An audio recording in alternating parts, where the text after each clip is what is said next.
Hello po, happy Wednesday to all my followers and especially to the Guy Koi fans who follow this page. I hope you're having a good day po. I'm just taking a break from my lakwacha here in China to say hi to all of you.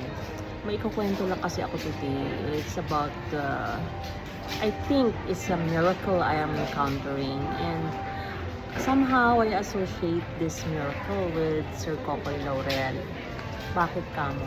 Kasi nga itong phone, ayan, nawala ko siya today. I mean, naiwan ko siya today sa CR. Second phone ko to.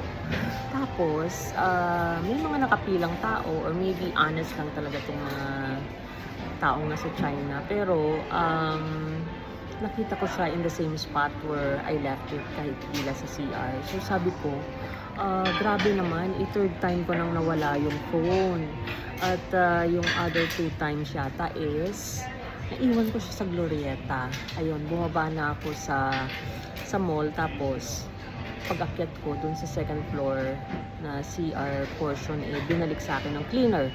And then yung second time is, naiwan ko rin siya sa Grab. And despite the fact na merong ibang pasahero, nabalik pa rin sa akin yung phone. Ano bang relevance nito? Kasi nandito yung interview ko with Sir Cocoy Laurel. Ang totoo niyan, hindi talaga siya naka-back up. So pag nawala yung phone, ayun, mawawala na rin siya. Sabi ko, nakapanghinayang naman. At ang matitirang kopya na lang ay yung nasa YouTube.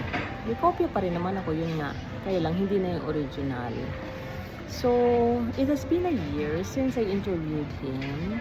And, of course, for all Norenians, 1 year na rin.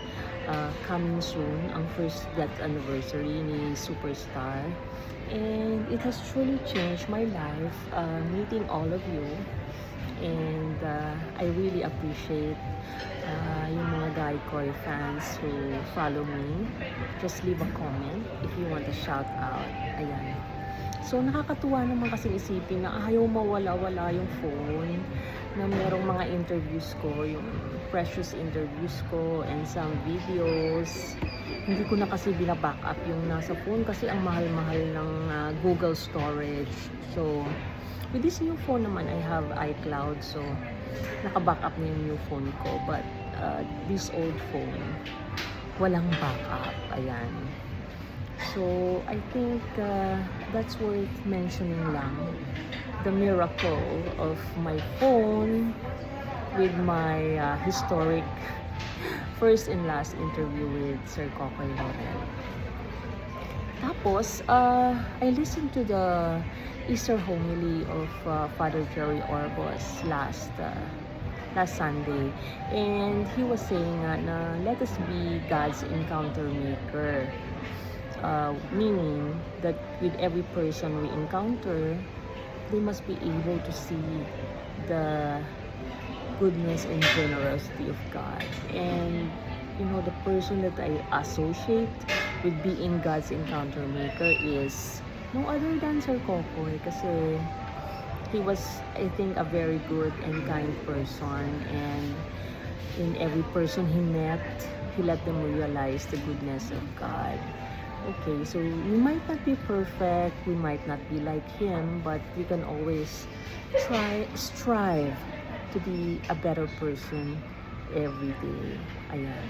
So, if you have something to message me, just feel free, and I will try my best to answer all of you in the comment section.